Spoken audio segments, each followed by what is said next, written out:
लिया तो आत्मदेव बड़े अचंभित हो गए। अरे गाय के गर्भ से पहले तो हमारे घर में बच्चा ही नहीं हो रहा था और अब गाय भी बच्चे देने लग गई, ये कैसी अचंभित बात है। बड़ी चिंता में पड़ गई, अब मैं क्या करूं। लेकिन जैसे ही बच्चे का मुखमंडल देखा जो गाय के गर्भ से हुआ है, बड़ा सुंदर बड़ा तेज बच्चे के मुख पर, उस बच्चे के कान गाय की तरह लंबे लंबे हैं और वो बच्चा इधर उधर देखता है और अपने पिता की तरफ जैसे ही गोकर्ण महाराज की दृष्टि पड़ती है, पिता का मुखमंडल बड़ा प्रसन्न चित्त हो जाता है। अब देखो ये तो बच्चे के रूप में गाय के गर्भ से पैदा हुआ है, इसके 2 ही हाथ हैं, 2 ही कान हैं, 2 ही पैर हैं, तो अब तो ये इंसानी हुआ।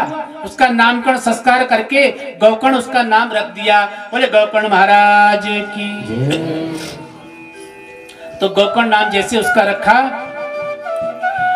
अब जैसे वो गोकर्ण महाराज जी अपने घर में वृद्धि को प्राप्त होने लगे, बढ़ने लगे, बड़े अच्छे अच्छे दृश्य उनको दिखाई देने लग गए। जिस पेड़ पर कभी फल नहीं आता था उस पेड़ पर पुष्प आ गए, कुछ समय बाद फल भी लग गए। जो गाय कभी दूध नहीं देती थी वो गाय दूध देने लग गई। जिस फूल के वृक्ष पर कभी पुष्प नहीं आते थे उसमें सुगंधित पुष्प आने लग गए। देखो कैसे भाग्य उदय हो गया आत्मदेव का, बड़ा गदगद हो गया। अब तक कष्ट में चला गया था कि देखो धुंधकारी पैदा हो गया है, लेकिन जैसे आत्मदेव को देखा बड़ा गदगद हो गया कि देखो मैंने कोई पुण्य किया होगा तभी तो ऐसे गोकर्ण जैसे बेटा मेरे घर में पैदा हुआ है गाय के गर्भ से। और विचार करने लग गया, देखो हमारे घर में गौ ने एक मानव पुत्र को जन्म दिया है, गाय ने एक मानव पुत्र को जन्म दिया है और माँ ने एक दानव पुत्र को जन्म दिया है। जो माँ के गर्भ से हुआ वो तो धुंधकारी हुआ, लेकिन जो गौ के गर्भ से हुआ वो एक मानव हुआ। तो ऐसे दोनों भाई जब अपने घर में बढ़ने लग गए, उस धुंधकार ने इतना उत्पात पहले अपने घर में मचाया, फिर दूसरों के घर में उत्पात करने लग गया। अब वो ब्राह्मण मन में विचार करने लग गया कि मैं क्या करूं। तो ब्राह्मण ने विचार किया मन में, इससे बढ़िया मेरे घर में ये धुंधकारे नाम का पुत्र न होता तो ठीक था। इसने तो हमारा इधर उधर जाना ही मुश्किल कर दिया। जहां जाओ वही सब शिकायत करते हैं, भैया धुंधकारे ने ऐसा कर दिया है, ऐसा कर दिया, बड़ा उत्पात मचा दिया है। कहीं आग लगा रहा है, कहीं गड्ढे खोद रहा है, अनेक प्रकार के पाप कर्म वो करने लग गया। शौनकादि ऋषि नारद जी से कहते हैं, नारद जी ये जो पूरा शरीर है ये काम वासना से भरा हुआ है। ये हमारी देह है, इसमें हड्डी है, मांस है, रुधिर है, उससे ये भरा हुआ एक थैला तो है।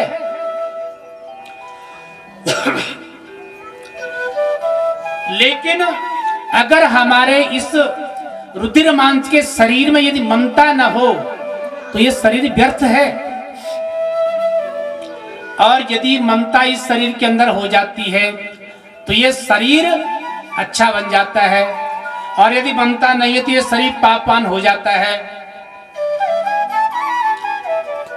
आत्मदेव मन में विचार करने लगे। बड़े विद्वान आत्मदेव थे, बड़े विद्वान ब्राह्मण थे।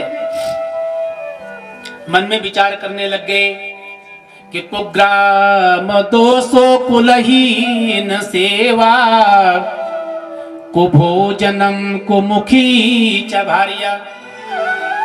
6 प्रकार के कष्ट संसार में होते हैं जो महान कष्ट होते हैं, उससे बड़ा कोई कष्ट नहीं होता। तो सबसे पहला कष्ट कौन सा होता है जीवन में? 6 प्रकार के जो कष्ट होते हैं उनमें सबसे बड़ा कष्ट होता है कि जिस जगह पे आप रहते हो, जिस घर में रहते हो, उसका आस पड़ोस अच्छा होना चाहिए। अगर आपके आस पड़ोस में अच्छे लोग रहते हैं, संस्कारी लोग रहते हैं, आपकी समानता के लोग रहते हैं, तो आपका दिन बड़े अच्छे से कट जाता है। और अगर सुबह सुबह आप उठे, घर में लड़ाई झगड़ा बगल में हो रहा है, आपके साथ हो रहा है, तो पूरे जीवन भर का कष्ट हो जाता है। इसलिए अपने आस पड़ोस के लोग अच्छे होने चाहिए। तो कुग्राम दोषो कुलहीन सेवा, कुभोजनम कुमुखी च भार्या, मूर्खो च पुत्र विधवा च कन्या, एतेति षष्ठ बिनकाष्ठ आग्नेः। ये 6 प्रकार के मान कष्ट होते हैं। गंदे समाज में कभी वास नहीं करना, कभी नहीं रहना चाहिए, उसका दोष लगता है। कुलहीनों की सेवा नहीं करनी चाहिए। जिसका कोई कुल न हो, जो भगवान की भक्ति न जानता हो, भगवान का यजन पूजन न करता हो, और उसकी सेवा आपने कर दी, तो उसका भी दोष लगता है। तो कुलहीन की सेवा नहीं करनी चाहिए। और अगर आप गंदे गांव में रह गए, गंदे समाज में रह गए, कुलहीनों की सेवा कर भी दी, लेकिन गंदा भोजन नहीं करना चाहिए, क्योंकि अन्न से मन बनता है। अगर आपने उसी समाज में रह के उनके हाथ का अन्न खा लिया, तो आपकी मति भी भ्रष्ट हो सकती है। इसलिए बुद्धि भी अच्छी होनी चाहिए। तो कुग्राम दोषो कुलहीन सेवा, कुभोजनम कुमुखी च भार्या, मूर्खो च पुत्र विधवा च कन्या, एतेति षष्ठ बिनकाष्ठ आग्नेः। गंदे समाज में रह करके गंदा भोजन कभी नहीं करना चाहिए। और अगर गंदे समाज में रह भी गए, गंदा भोजन यदि मजबूरी पे करना भी पड़े, लेकिन जब भोजन बनाने वाली स्त्री है, वो सुमुखी होनी चाहिए, उसका मुख अच्छा होना चाहिए, उसकी वाणी अच्छी होनी चाहिए। अगर किसी की वाणी अच्छी नहीं है और भोजन भी गंदा है, भोजन भी अनुकूल नहीं है, तो मन को कितना कष्ट होगा। इसलिए भगवान कहते हैं कभी कोई गंदे समाज में न रहे, गंदे लोगों की सेवा न करनी पड़े, गंदा भोजन न करना पड़े। और अगर ये तीनों चीजें हो भी गई, लेकिन स्त्री अगर सद्गुणी है, तो अगर भोजन अच्छा नहीं है, तो स्त्री के मुखमंडल को देख करके भोजन भी अमृत हो जाता है, भोजन भी स्वाद से भर जाता है। लेकिन अगर स्त्री, भोजन बनाने वाली जो स्त्री है, अगर वो कुमुखी है, वो अच्छे स्वभाव की नहीं है, भोजन भी अच्छा नहीं है, गांव समाज भी अच्छा नहीं है, कुलहीनों की सेवा भी करनी पड़ती है, कितना कष्ट जीवन में होता है। तो मनुष्य सोचता है कि कोई बात नहीं है, गंदे समाज में रह करके, गंदे लोगों की सेवा करके, गंदा भोजन करके, स्त्री भी अच्छी नहीं है, लेकिन कम से कम घर में जो पुत्र है वो अच्छा होना चाहिए, ज्ञानवान होना चाहिए, संस्कारवान होना चाहिए, तो सारे कष्ट दूर हो जाते हैं। जैसे कोई आप काम करके घर जाते हो, तो घर में तुरंत अगर बेटा या बेटी तुरंत आपको चाय पूछता है, पानी पूछता है, तो मन कितना तृप्त होता है। और अगर तुम घर में थके मारे गए और पुत्र ने तुम्हें धुतकार दिया, तुम क्यों गई थी, क्यों करती हो, क्यों कमाती हो, तो मन को कितना आघात पहुंचता है। अब उसके मन को कहीं शांति नहीं मिली, वो प्रेत योनि में चला गया। जब प्रेत योनि में चला गया, तो जहां भी जाता सब उसको कुछ न कुछ जादू टोना करके घर से बाहर भगा देते। अरे ये जादू टोना आ गया, भूत बन के आ गया, किसी को बुला करके उसको वहां से भगा देते। चारों दिशाओं में घूमने लग गया, कहीं उसके मन को तृप्ति नहीं मिली, बड़ा कष्ट उसके मन को हो गया। अब मैं क्या करूं, जहां मैं जाता हूं लोग मुझे ताड़ना करते हैं, भगा देते हैं। एक दिन मन में विचार आया, अब वो रात को एक दिन गोकर्ण जी के स्वप्न में गया, और गोकर्ण जी के स्वप्न में जैसे गया, तो इंसान तो वो था नहीं, वो तो प्रेत योनि में चला गया था। अब तो कभी वो भेड़ बनता, कभी भैंसा बनता, कभी बकरी बनता, कभी मुर्गा बनता, ऐसे ऐसे पशु पक्षी जीव जंतु वो बनता था। अब गोकर्ण जी के जहां रहते थे, गोकर्ण महाराज जिस आश्रम में तप कर रहे थे, उस आश्रम में रात को चला जाता, अनेक प्रकार की भाषाएं निकालता, उनको डराता। गोकर्ण जी ने एक दिन देखा, अरे कौन मुझे डराता है, ये बार बार मुझे कौन डराता है, हर रात्रि में कौन मुझे डराता है। मन में बड़ी चिंता हो गई। एक दिन गोकर्ण जी ने कहा, आज देखता हूं कौन मुझे डराते हैं, आज मैं रात भर भगवान का भजन करता हूं। गोकर्ण जी भगवान के भजन में मग्न हो रखे हैं। इतने में वो प्रेत आता है, वो धुंधकारी नाम का प्रेत आता है और कहता है, भैया मेरी रक्षा करो, मेरी कोई रक्षा करो, मेरी कोई रक्षा करो। गोकर्ण जी कहते हैं, अरे भैया तुम इतने दिन से मुझे डरा रहे हो, तुम कौन हो बताओ, मैं तुम्हारी रक्षा क्यों करूं? मैं तब तुम्हारी रक्षा करूंगा जब मुझे पता चले कि तुम अमुक व्यक्ति हो, तुम्हें ये कष्ट है, अपना कष्ट तो बताओ, तुम कौन हो? तब वो धुंधकारी कहता है,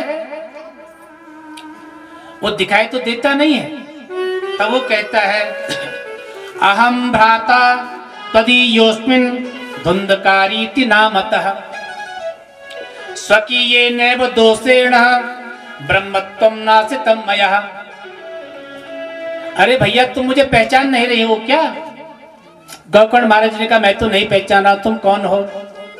तब वो कहने लग गया कि मैं तुम्हारा ही भाई तो हूं, अहम भ्राता, मैं तुम्हारा भाई हूं। भैया तुम मुझे नहीं पहचानती हो? गोकर्ण महाराज का, मैं तो नहीं पहचानता हूं, कैसे पता चला तुम मेरे ही भाई हो? तो उसने कहा, मैं तुम्हारा भाई हूं और धुंधकारीति नामतः, तुम्हें पता होगा तुम्हारे भाई का नाम धुंधकारी था कि नहीं था? हाँ धुंधकारी तो था, तो वही धुंधकारी तो मैं हूं। जब गोकर्ण महाराज ने उसके मुख से सुना कि मैं तुम्हारा भाई धुंधकारी हूं, गोकर्ण महाराज जी बड़े तपस्वी, उनको दया आ गई। अरे चाहे जैसा भी हो, जिस योनि में भी हो, भाई तो मेरा है, मेरा कर्तव्य बनता है कि मैं अपने भाई के उद्धार के लिए कुछ करूं। गोकर्ण जी को रात भर नींद नहीं आई। अपने उस भाई से कहा जो प्रेत योनि में चला गया था, धुंधकारी, तुम चिंता मत करो, मैं कोई ऐसा उपाय सोचूंगा, ब्राह्मणों से पूछूंगा, ऋषियों से पूछूंगा, ताकि तुम्हारा उद्धार हो सके। वो धुंधकारी वहां से अदृश्य हो गया, चला गया। अब गोकर्ण महाराज को रात भर निंद्रा नहीं आई। क्या करूं, किसे पूछूं, कौन बताए, क्या उपाय करूं? पूरी रात भर चिंता में कटी। जैसे प्रभात हुआ, प्रभात का समय हुआ, ये गोकर्ण महाराज जी हैं, ये भगवान सूर्य के बड़े उपासक हैं और सूर्य भगवान को अपना गुरु भी मानते हैं। गोकर्ण जी हमेशा सुबह उठ करके जैसे सूर्य भगवान का पूजन किया, आह्वान किया, सूर्य की तरफ दृष्टि डाली, हर कहा, हे गुरुदेव, मैं एक धर्म संकट में फंस गया हूं, मैं क्या करूं? सूर्य भगवान ने कहा, अरे गोकर्ण तुम चिंता मत करो, ये वही दुष्ट है जो तुम्हारा भाई है, जो पाप कर्म करके वैश्या ने जिसका वध कर दिया है, इसकी अकाल मृत्यु हुई है, इसलिए ये प्रेत योनि में चला गया है। हे महाराज जी, प्रेत योनि में चला गया, लेकिन अब मैं क्या करूं? तो सूर्य भगवान ने कहा, अरे गोकर्ण जी आप चिंता मत करो, मैं तुम्हें एक उपाय बता देता हूं, आप वो उपाय करो। वो उपाय भगवान सूर्य ने क्या बताया गोकर्ण जी को? यही उपाय जो आप श्रवण कर रहे हैं, श्रीमद् भागवत कथा, श्रीमद् भागवतान मुक्ति सप्ताह वाचनम कुरु। हे गोकर्ण, ये तुम अपने भाई का उद्धार चाहते हो तो श्रीमद् भागवत महापुराण कथा का वाचन करो, इससे तुम्हारे भैया को मुक्ति हो जाएगी।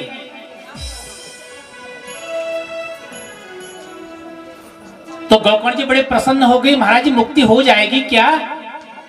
हे गुरुदेव, क्या मेरे भैया को प्रेत मुक्ति, प्रेत बाधा से मुक्ति मिल जाएगी क्या? तो भगवान सूर्य ने कहा, अरे गौकर्ण जी तुम चिंता क्यों करते हो? ये भागवत जो है ये प्रेत पीड़ा के लिए औषधि के समान भी है। धन्या भागवती वार्ता प्रेत पीड़ा विनाशनी ही। जो किसी को प्रेत बाधा हो, किसी के घर में पितरों का दोष हो, पितृ अशांत हो, तो ये उस बाधा को भी दूर करता है श्रीमद् भागवत महापुराण। गौकर्ण जी बड़े प्रसन्न हो गए कि मैं अपने भैया के लिए अवश्य भागवत करूंगा। गौकर्ण महाराज ने अपने भैया के लिए भागवत कथा करने का संकल्प किया और मन में विचार करने लगे, मैं अपने भैया के लिए भागवत कथा को करूंगा। भागवत कथा करने का संकल्प किया, भागवत कथा प्रारंभ करी। जैसे ही प्रथम दिवस की कथा गौकर्ण महाराज जी ने प्रारंभ करी, वही प्रेत जो धुंधकारी है वो वहां पर आ गया। अब क्यों किसी को दिखाई तो दिया नहीं, बहुत सारी जनता बैठी थी, सर्व समाज बैठा था, लेकिन वो धुंधकारी क्योंकि वो भूत प्रेत है, वो दिखते हैं नहीं, अदृश्य रहते हैं। वो कहीं उसने देखा कि यहाँ तो सब पूरा पांडाल भरा हुआ है, मैं कहाँ बैठूं, कैसे कथा को श्रवण करूं? क्योंकि गौकर्ण जी ने मेरी मुक्ति के लिए तो उपाय किया है। जिस प्रेत के लिए, जिस बाधा के लिए अपने घर में हम लोग कोई यजन करते हैं, तो वो बाधा चाहे कितनी भी बड़ी हो वो भी वहां उपस्थित हो जाती है कि देखो मेरा मोचन होने वाला है, मेरा उद्धार होने वाला है। ऐसे ही वो धुंधकारी भी उस कथा पांडाल में आया। अरे मैं कहाँ बैठूं, कहाँ मेरे लिए स्थान है? सब जगह देख कहीं उसको स्थान नहीं मिला। उसने देखा एक बांस स्तंभ पे लगा हुआ है, जो ये 4 स्तंभ बने हुए हैं ना, एक स्तंभ में एक बांस लगा रखा था। वो बांस के ऊपर वाली ग्रंथि में बैठ गया। बांस में छेद होते हैं, फिर बीच में गांठ होते हैं, फिर छेद होता है, फिर गांठ होती है। ऐसी वो एक बांस लगा हुआ था, तो वो सबसे ऊपर की ग्रंथि में वो बैठ गया। जब बैठ गया, कथा समाप्त हुई, तो सायंकाल के समय क्या हुआ, वो ऊपर की ग्रंथि फट गई। तो उस धुंधकारी की मुक्ति होना प्रारंभ हो गया। वो धुंधकारी नीचे की ग्रंथि में आकर के बैठ गया। दूसरे दिन की कथा हुई, तीसरे दिन की हुई, चौथे दिन की हुई, 5वें दिन की कथा, 6ठे दिन की कथा, 7वें दिन की कथा जैसे हुई, धुंधकारी ने कथा को श्रवण किया। जिस बांस के अंदर बैठा हुआ था वो बांस फट के 2 टुकड़े हो गए, धुंधकारी वहां पर प्रकट हो गया। जैसे धुंधकारी वहां पर सब सभा के मध्य में सभी श्रोताओं के बीच में उपस्थित हो गया, नाचने लग गया, नृत्य करने लग गया। गौकर्ण महाराज जी ने कहा, भैया तुम कौन हो? प्रणाम करने लग गया। मैं तो आपका भाई वही तो हो, धुंधकारी। भैया आपका धन्यवाद है। प्रणाम करने लग गया गौकर्ण महाराज जी को। आपने मेरे उद्धार के लिए कितनी सुंदर भागवत कथा करी है कि मेरा उद्धार हो गया। देखते ही देखते आकाश मार्ग से रथ आया और सभा मंडप के बीच में रथ उतरा। भगवान के 2 पार्षद में बैठे हुए हैं। भगवान के पार्षदों ने कहा गौकर्ण महाराज से, हे गौकर्ण जी, देखो आपकी कथा का कितना सुंदर प्रभाव है। इस धुंधकार ने इतने भाव से कथा को श्रवण किया, इसको सीधे स्वर्ग की प्राप्ति हो गई। अब ये स्वर्ग जाएगा, इसकी मुक्ति हो गई। गौकर्ण महाराज जय जयकार करने लग गए। आकाश से पुष्प वृष्टि होने लग गई, फूल बरसने लग गए। धुंधकारी को जो भगवान के पार्षद आए थे अपने रथ में बिठाया और अपने लोग को ले गए। धुंधकारी का उद्धार हो गया। सारे कथा में जो और लोग बैठे थे सबने प्रश्न किया गौकर्ण महाराज से, महाराज जी एक बात बताओ, हमने तो इतने दिन से कथा भी सुनी, सेवा भी करी, सब कुछ किया, लेकिन हमारे लिए रथ तो आया नहीं, और इसके लिए रथ कैसे आ गया? तो भगवान गौकर्ण जी ने कहा कि तुम चिंता मत करो, जिस दिन तुम इस भाव से भगवान की कथा का ग्रहण करोगे, श्रवण करोगे, चिंतन करोगे, मनन करोगे, तो निश्चित रूप से तुम्हारे लिए भी भगवान का दिव्य रथ स्वर्ग से नीचे उतर आएगा। भगवान के विमान आए, जितने लोगों ने भगवान की कथा को श्रवण किया था, सारे के सारे उस भगवान के दिव्य विमान में बैठ करके और अपने दिव्य धाम को सबने प्रस्थान कर दिया। बोले भागवत भगवान की। ऐसी भगवान की कोई हरकत तो होते, बड़े ध्यान से आप लोग बैठे हुए हैं। धन्य माताओं आपकी शक्ति को और सभी लोगों की भक्ति को। आप इतने सब, हमें तो दक्षिणा मिलनी, हम तो करते रहेंगे, हमने यहाँ करना चाहे वहां करना है, लेकिन तुम कहाँ बैठ पाओगे? एक साल तक, 2 साल तक नहीं बैठ सकते, क्योंकि समय जीव के पास है नहीं। ये बहुमूल्य समय है जो आपको प्राप्त आज हो गया है। जो कल का समय है वो और बहुमूल्य है, जो परसों का समय है वो बहुत ही बहुमूल्य समय है। ऐसे ही 7 दिन का समय भगवान को प्राप्त करने के लिए, अपने मन को प्रसन्न और उज्जवल बनाने के लिए केवल मात्र 7 दिन का समय है। निरंतर भगवान की भक्ति में आपको रमना चाहिए, और निश्चित रूप से हम अपने प्रभु पर इतना विश्वास रखते हैं, आपकी सकल मनोकामना भगवान पूर्ण कर देंगे। और आपको एक चीज और मैं बता दूं, जिसके घर में संतान न हो, जिसके संतान में बाधा आती हो, वो सुबह उठ करके नहा धो के इस मंडप की परिक्रमा जो करता है वेदी की, उसके घर में 1 साल के अंदर उनकी सारी बाधाएं दूर हो जाएंगी, सकल फल की प्राप्ति हो जाएगी। ये गुप्त रहस्य आपको बता दिया है। बाकी जिसके घर में सब सुख समृद्धि है, कथा में बैठो, कथा का फल प्राप्त करो। लेकिन जिसको कोई भी किसी प्रकार का ऐसा कष्ट होता है, संतान संबंधी और गर्भ संबंधी कोई दिक्कत होती है, तो कहते हैं भागवत की परिक्रमा करने से उसके जन्म जन्मों के वो कष्ट भी दूर हो जाते हैं। इसलिए सबको कह भी देना। और आज कथा में आपका बहुत समय हमने ले लिया है, आज की कथा को यहीं पर विश्राम देते हैं, और कल पुनः ठीक समय पर भगवान की कथा प्रारंभ हो जाएगी। इसलिए आप लोग सही समय पर भगवान की कथा को श्रवण करने के लिए अपने भक्ति और भाव को लेकर के जरूर आना। भक्ति और भाव ही हमें चाहिए होता है। तो भक्ति भाव जब आ जाता है तब जीव को कुछ आवश्यकता नहीं होती है, लेकिन भक्ति भी ना आए, भाव भी ना आए, तब जीव को चिंता होती है। इसलिए भक्ति भाव को लेकर के अवश्य आप लोग दर्शन देना। और आप बाकी यहाँ के लोगों को, जो यहाँ का युवा वर्ग है, ये इस समय तो पट्टों में इन्होंने नया कुछ लिख दिया है, श्रीमद् भागवत, द्वितीय श्रीमद् भागवत कथा और युवा संगठन चामासारी। तो यहाँ तो युवाओं की भगवान की कृपा कोई कमी नहीं है। ऐसे युवा हमेशा चामासारी में बने रहें, निरंतर भगवान का यजन कराते रहें, यज्ञ कराते रहें, घर में अतिथि आते रहें, ब्राह्मण आते रहें, यज्ञ महोत्सव हमेशा चलता रहे। ऐसे भाव से भगवान की कथा को श्रवण करना। आज की कथा का यही पर विश्राम है। बोलो भागवत महापुराण की, सत्य सनातन धर्म की, गौ माता की, गंगा मैया की, भद्र विशाल भगवान की, केदारेश्वर भगवान की, पांच पांडव भगवान की, देवी मैया की। आगे आकर के व्यास जी से जो है सम्मान प्राप्त करें। इसी क्रम में वेदव्यास भगवान से जो है आशीर्वाद प्रदान करें। हाँ, श्रीमती गुड्डी देवी और बड़ा सुंदर यहाँ के युवा मंडल और हमारे प्रधान जी ने जो है योजना बनाई कि सभी दिशा ध्यानियों का जो है सम्मान होगा। व्यासपीठ से सबको आशीर्वाद दिया जाएगा। इसी क्रम में यह सम्मानित करेगी, व्यासपीठ से आशीर्वाद प्रदान करेंगे। तो आप इसी क्रम में स्वस्ति श्रीमान डालू सिंह जी आप भी आए और व्यास प्रदान करें। स्वस्ति श्रीमान मदन सिंह जी आप भी आए और व्यास जी से आशीर्वाद प्रदान करें। इसी क्रम में स्वस्ति श्रीमान गुलाब सिंह पवार जी आप भी आकर के जो है व्यास जी से सम्मान। श्रीमान हुक्म सिंह रमोला जी, स्वस्ति श्रीमान बचन सिंह रमोला जी, स्वस्ति श्रीमान उदय सिंह जवाड़ी जी, ये सब लोग जो हैं आप आकर के जो है वेदव्यास भगवान जी से आशीर्वाद प्रदान करें।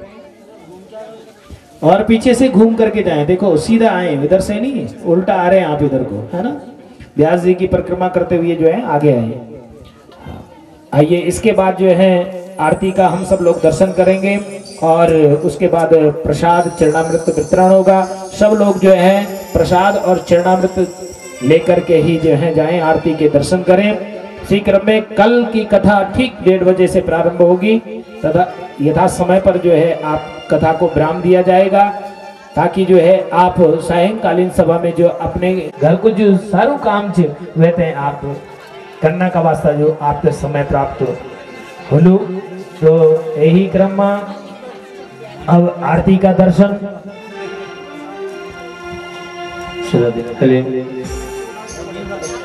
ओम चंद्रमा मनसो जातः चक्षु मुखादग्निरजायतः ओम सर्वोपचारार्थे चिरगन्धाक्षरं पत्रपुष्पं समर्पयामि।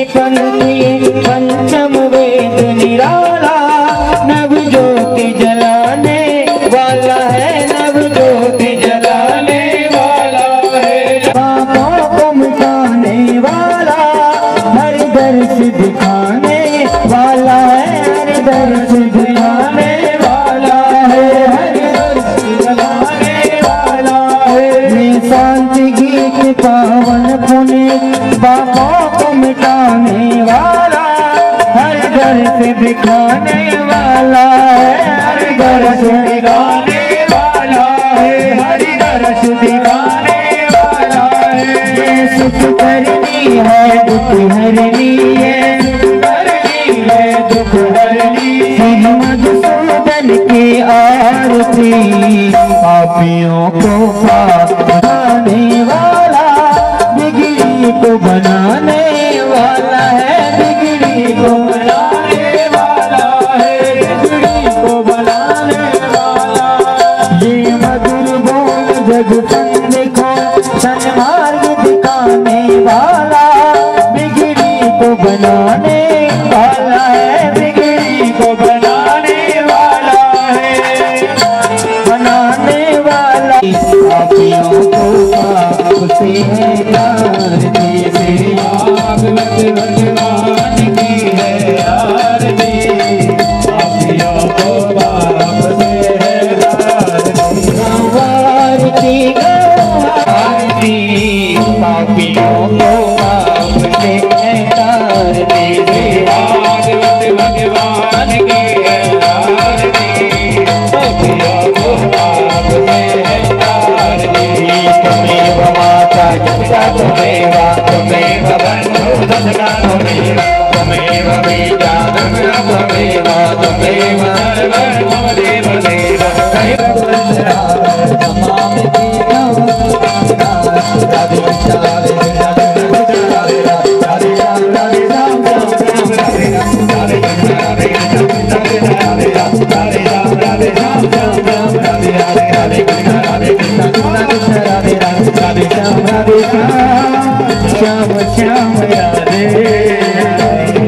पात्र मध्ये सिद्धं दोयं भ्रामितं सर्वदेवोपरि आंगलकर्मनुष्याणां सर्वं पापं कष्टं व्यपूरतः।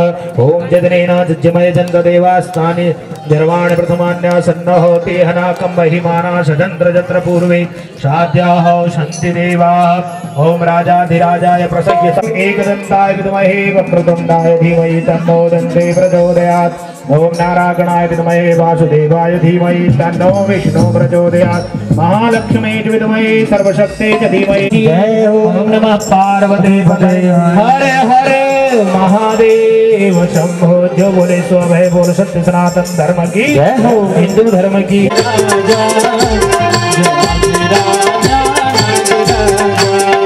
नागराजा ताम की तामोरी, ये नागताम की तामोरी, नागराजा ताम की तामोरी,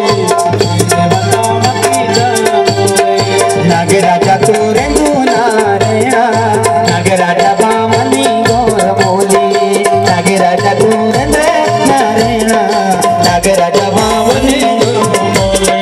जय नागराजा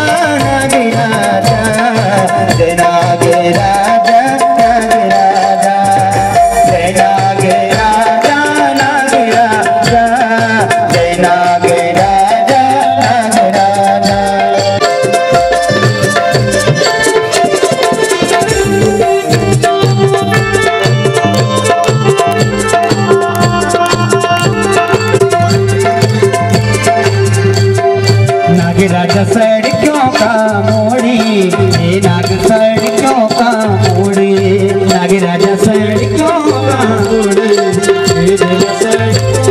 नागराजा तू नागराजा सतरंगी सोड़ी, जय नागराजा नागराजा, जय नागराजा नागराजा, जय नागराजा नागराजा, नागराजा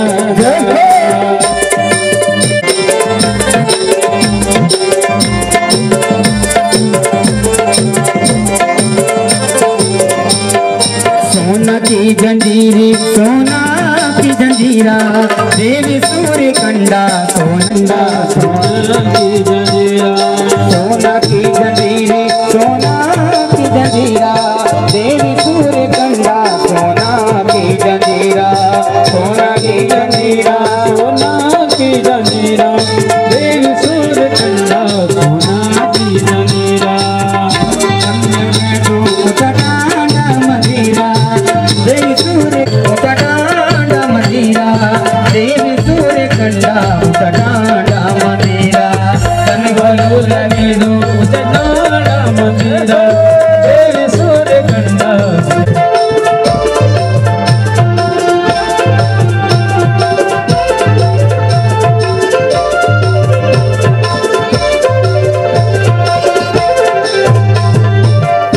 की कढ़ाई, देवी सूर्य कंडा तेला की कढ़ाई, तेला की कढ़ाई, तेला की कढ़ाई, देवी सूर्य कंडा तेला की कढ़ाई, सूर्य कंडा तेला की कढ़ाई, तन भली लगेगी कदपार चढ़ाई, देवी सूर्य कंडा कदपार चढ़ाई, तन भली लगेगी कदपार चढ़ाई, देवी सूर्य कंडा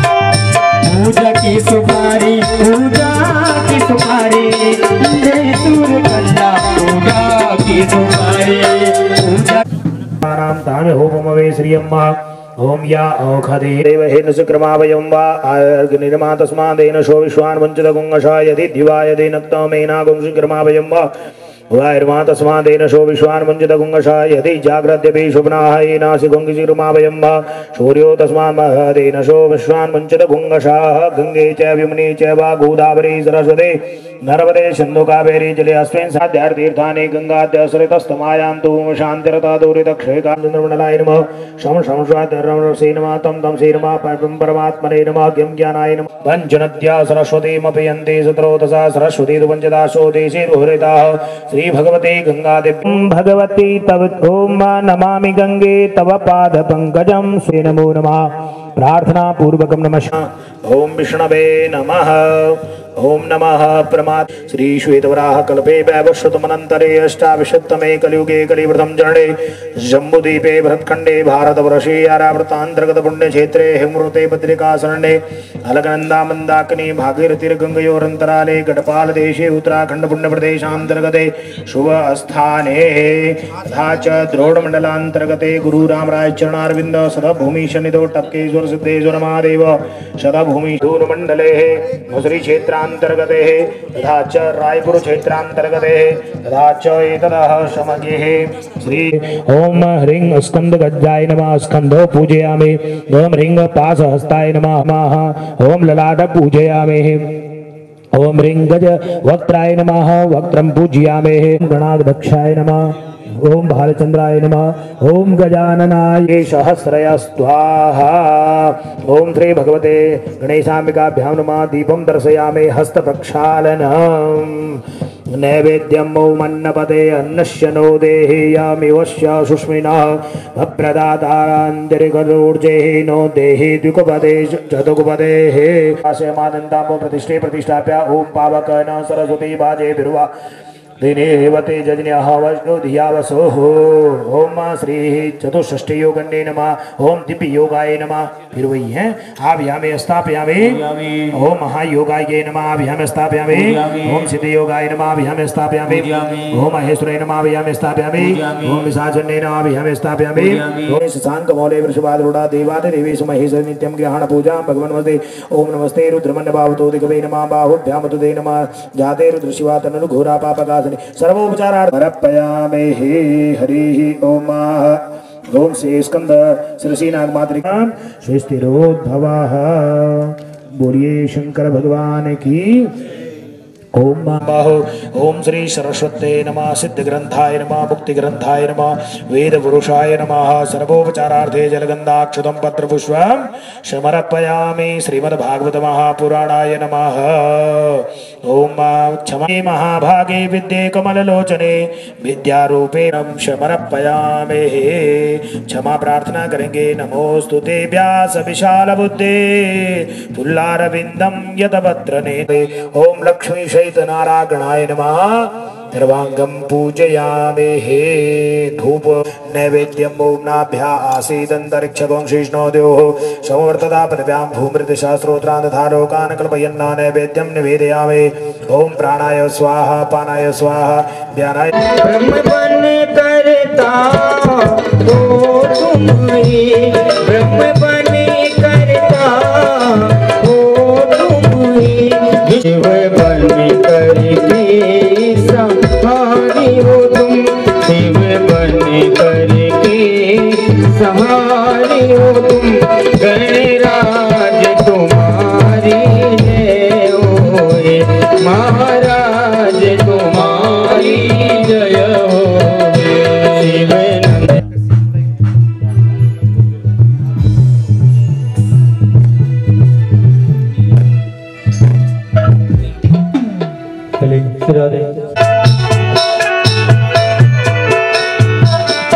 स्वस्ति नस्तारिक्षो अरिष्टनेमिः स्वस्ति नो बृहस्पतिर्दधातु वर्षः शन्तु मह्यं मा विष्णोरराटमसि विष्णोः शनपत्रे स्तो विष्णोः शूरसि विष्णो ध्रुवोऽसि वैष्णोमसि विष्णवेद्वा वरदो देवतां विश्वे देवा देवतां बृहस्पतिर्देवतेन्द्रो देवता वरुणो देवता ॐ द्योः शान्तिरन्तरिक्षगो ज्ञानमय प्रदीपं नमो ब्रह्मण्यदेवाय गो ब्राह्मण्यहिताय च जगद्धिताय कृष्णाय गोविन्दाय नमो नमः।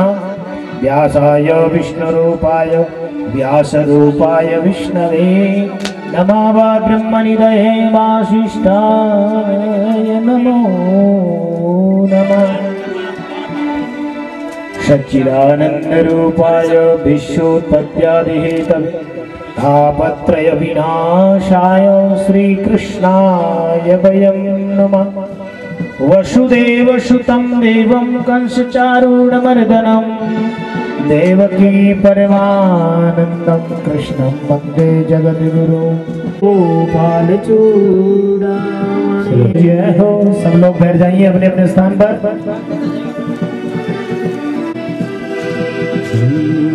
जय राधे माधवा गोपाल राधे माधवा गोपाल राधे माधवा गोविंद राधे माधवा गोपाल राधे माधवा गोविंद राधे माधवा गोविंद राधे माधवा गोपाल राधे माधवा गोपाल राधे। फोटो खींच रहा भाई जी। हाँ लगाना एक और भाई जी यार कहना। चलो हो गया। विद्यां देहि नमोस्तुते। श्री अखंड मंडलाकारं व्याप्तं येन चराचरं यत्पदं दर्शितं येन तस्मै श्री गुरुवे नमः। गुरुर्ब्रह्मा गुरुर्विष्णुः गुरुर्देवो महेश्वरः गुरु साक्षात् परब्रह्म तस्मै श्री गुरुवे नमः। वंदे वंदार मंदार मिंदभूषण नंदनम अमंदानंद संदोहा बंधुरा सिंधुराननम लंबोदरम परम सुंदरमेकदंतम रक्तांबरम त्रिनयनम परमं पवित्रम उद्भद्दिवाकर करोज्ज्वलकायकान्तं विघ्नेश्वरं सकलविघ्नहरं नमामि विघ्नेश्वरं सकलविघ्नहरं नमामि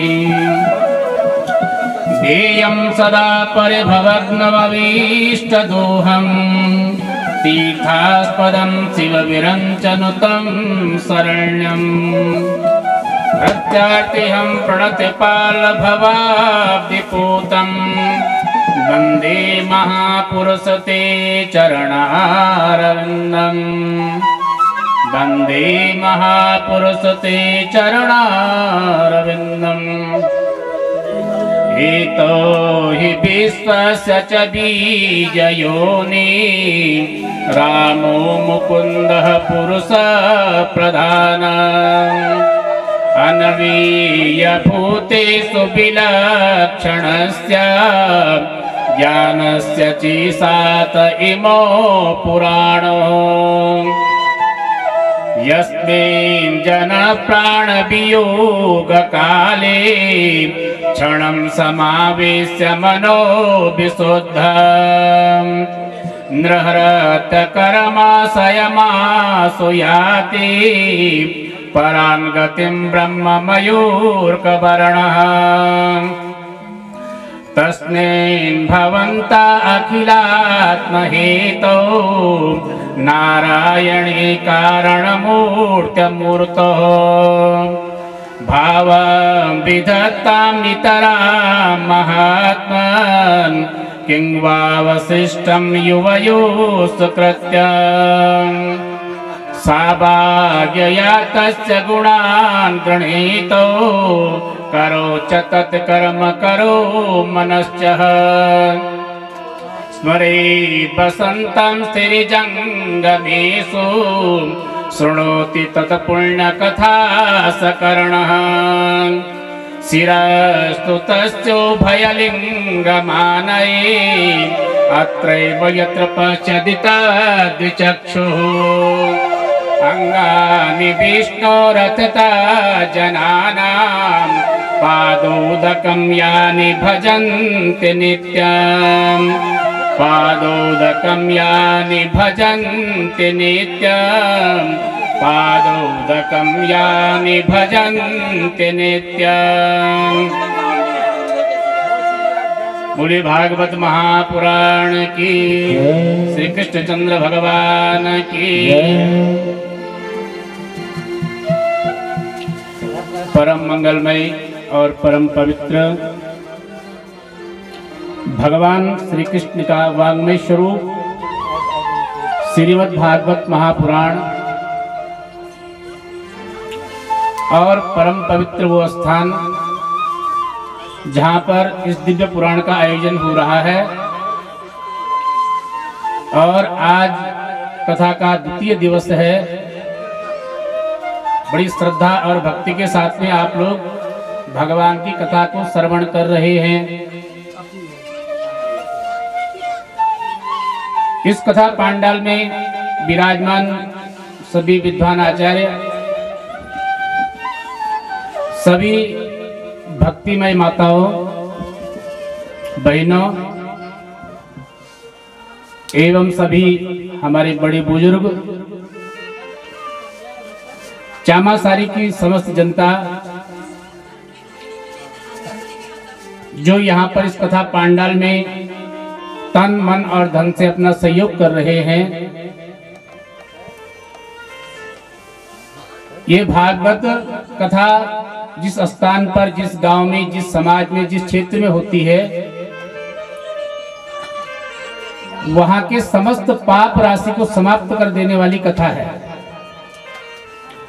जो भी जितने भी पाप संसार में जीव करता है अगर भगवान का नाम संकीर्तन थोड़ा कर दे, भगवान की कथा को बड़ी श्रद्धा से थोड़ा श्रवण कर दे, तो निश्चित रूप से मनुष्य के सारे किलबिश दूर हो जाते हैं। जितने भी पाप राशि है सब भस्म हो जाती है, समाप्त हो जाती है। ऐसे ही भगवान सबका मनोरथ पूर्ण करने वाले हैं। आप लोग बड़े भक्ति और श्रद्धा के साथ में इस कथा को श्रवण कर रहे हैं। एक घड़ी भगवान का नाम संकीर्तन करें, उसके पश्चात भगवान की कथा को प्रारंभ करेंगे। बोल भागवत भगवान की जय। निकुंज में विराजे घनश्याम राधे राधे, निकुंज में विराजे घनश्याम राधे राधे, निकुंज में विराजे घनश्याम राधे राधे, निकुंज में विराजे घनश्याम में विराजे घनश्याम राधे राधे, निकुंज में विराजे श्याम राधे राधे, श्याम राधे राधे घनश्याम राधे राधे, श्याम राधे राधे राधे घनश्याम राधे राधे, राधे राधे राधे घनश्याम राधे, घनश्याम राधे राधे घनश्याम राधे राधे, श्याम राधे राधे घनश्याम राधे राधे, श्याम राधे राधे घनश्याम राधे राधे, में विराजे घनश्याम राधे राधे, घनश्याम राधे राधे, निकुंज में विराजे घनश्याम राधे राधे। आगे चल करके भगवान के दिव्य स्वरूप का वर्णन कैसे होगा, आम जीवन में ये जीव कैसे भगवान की भक्ति करेगा, कोई सरल उपाय भगवान को प्राप्त करने का यदि कुछ है तो आप हमसे कहने की कृपा करें। तो सूत जी महाराज सौनकादि ऋषियों से कहते हैं, ऋषियों आप चिंता मत करो, मैं तुम्हें ऐसी कथा का रसपान कराऊंगा जो कथा बड़ी सरल है, बड़ी मधुर है। अंत में जब जीव सब कुछ कर्म कर लेता है, अंत में भगवान की शरण को प्राप्त हो जाता है। तो सूर्य ऋषियों से भगवान की दिव्य कथा इस रसमय फल को बता रहे थे। सूर्य कहते हैं, ऋषियों एक समय की बात है, नैमिषारण्य में ही हजारों वर्षों तक चलने वाले का एक यज्ञ चल रहा था, बहुत बड़ा यज्ञ चल रहा था। उस यज्ञ में सूर्य महाराज का सबने प्रणाम किया, उनका स्वागत किया और उनसे कहा कि हे महाराज जी, हमें कोई ऐसा उपाय बताओ जो संसार के जीवों का उद्धार कर सके। तो सूर्य कहते हैं कि संसार में जीवों के श्रेय का मुख्य साधन और समस्त शास्त्रों का सार ही भगवान श्री कृष्ण में निश्चल प्रेम है, निश्चल भक्ति है। जितने भी पुराणों का आप श्रवण कर लीजिए, जितने भी शास्त्रों का अध्ययन कर लीजिए, सबका सार एक ही है कि भगवान की शरण में जाना, इसके अलावा और कोई सार नहीं है। धर्म का अनुष्ठान करने पर भी यदि भगवान की कथा में रुचि न हो, कोई बड़े बड़े धार्मिक अनुष्ठान करता है लेकिन भगवान में यदि रुचि न हो, संसार में धर्म का प्रयोजन मोक्ष है। केवल धर्म करना ये नहीं कि हमने यज्ञ कर लिया, धन व्यय कर लिया, केवल इतना मात्र धर्म नहीं होता। धर्म का अंतिम जो यात्रा होती है मोक्ष की होती है। और मोक्ष कैसे प्राप्त होता है? जब कोई भगवान की शरणागति हो जाता है तो वो मोक्ष को प्राप्त हो जाता है। लेकिन मोक्ष प्राप्ति करने के लिए ज्ञान की आवश्यकता होती है, भक्ति की आवश्यकता होती है। क्योंकि व्रतेन दीक्षा मापनोति, दीक्षा मापनोति दक्षिणाम, दक्षिणाम श्रद्धा मापनोति, श्रद्धया सत्य माप्यते। व्रत करने से, व्रत का मतलब होता है संकल्प करने से शिक्षा मिलती है। शिक्षा किसकी मिलती है? दान देने की शिक्षा मिलती है, और उस शिक्षा से ज्ञान की प्राप्ति होती है। और जब जीव को अथाह ज्ञान हो जाता है तो अंत समय में उसको वैराग्य हो जाता है, संसार की मोह माया छूट जाती है और वो सीधे भगवान के श्री चरणों में उसको स्थान प्राप्त हो जाता है। सूजी कहते हैं कि जिसने भगवान की भक्ति को प्राप्त न किया हो उसका संसार में जीवन ही व्यर्थ है। भगवान की इस दिव्य कथा को श्रवण करने के लिए बड़े बड़े देवता, बड़े बड़े ऋषि, बड़े बड़े मुनि लालित रहते हैं, तरसते हैं कि हम भगवान की कथा को कहां श्रवण करेंगे। तो इस मृत्यु लोक में भगवान की कथा को श्रवण करने के लिए आते हैं। जो कौवा होता है,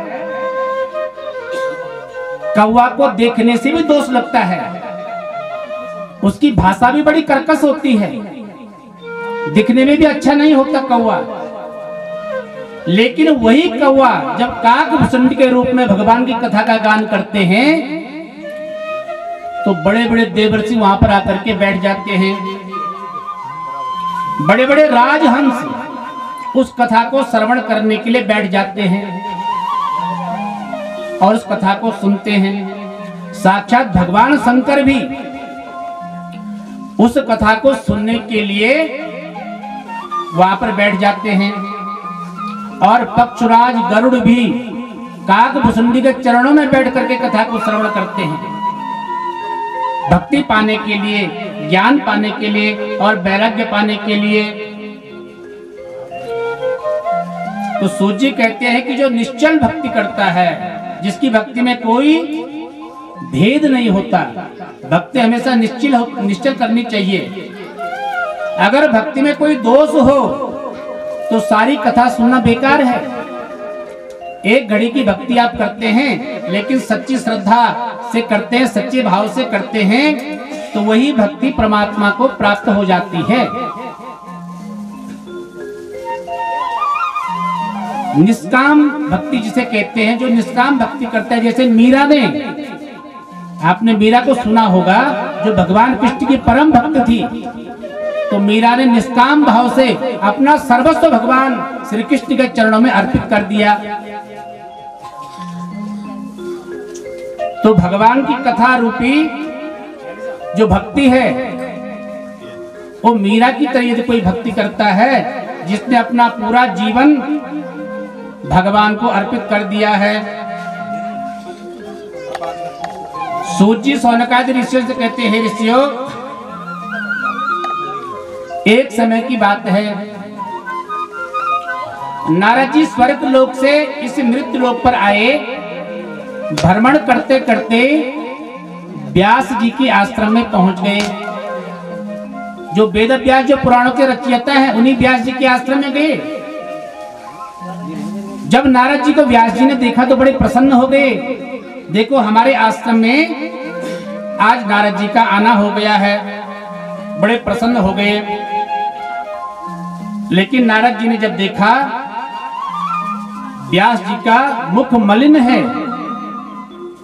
उन्होंने व्यास जी से कहा, महाराज जी, आप तो इतने पुराणों के रचयिता हैं, लेकिन आप इतने कष्ट में लगते हैं, आपको दुख किस बात का है? व्यास जी ने कहा, मैंने इतने पुराणों को बना दिया, वेदों को बना दिया, सांख्य बना दिया, सब कुछ मैंने लिख दिया है, लेकिन मेरे मन में कोई संतोष नहीं है। मेरे मन में अनेक प्रकार के विकार उत्पन्न हो रहे हैं। ये विकार कैसे दूर हो? हाँ, लाया पढ़ाया, तुम जाओ भगवान की कथा का प्रचार प्रसार करो। सूजी सौनकादि ऋषियों से कहते, महाराज जी, एक बार व्यास जी के यहाँ एक पुत्र उत्पन्न हुआ। तो सनक आदि ऋषियों ने कहा, महाराज जी, व्यास जी इतने परम विद्वान हैं, सारे पुराणों के रचनाकार हैं, तो उनके यहाँ जो पुत्र होगा तो विशेष होगा, आप उसके बारे में हमें अवश्य बताएं। तो सूत जी सौनक आदि ऋषियों से कहते हैं, हे ऋषियों, मैं तुम्हें सुखदेव महाराज जी की कथा अवश्य सुनाऊंगा, उसके बिना तो भागवत महापुराणी अधूरा है। तो सूत जी सौनक आदि ऋषियों से कहते हैं कि एक समय की बात है, भगवान शंकर मां पार्वती के साथ में कैलाश पर्वत पर विराजमान थे, अपने ध्यान में बैठे हुए थे कि मां पार्वती ने भगवान शंकर से कहा कि स्वामी देखो, हम हमेशा ध्यान में बैठे रहते हैं, साधना में बैठे रहते हैं, आप इतने दिव्य ज्ञान से ओतप्रोत हैं, भरे हुए हैं, लेकिन आपने मुझे कभी कोई भगवान का नाम संकीर्तन की कथा नहीं सुनाई। मेरी बड़ी इच्छा है कि मैं आपके मुख से कोई कथा को श्रवण करूं। भगवान ने कहा, देवी, मैं तुम्हें अवश्य कथा को श्रवण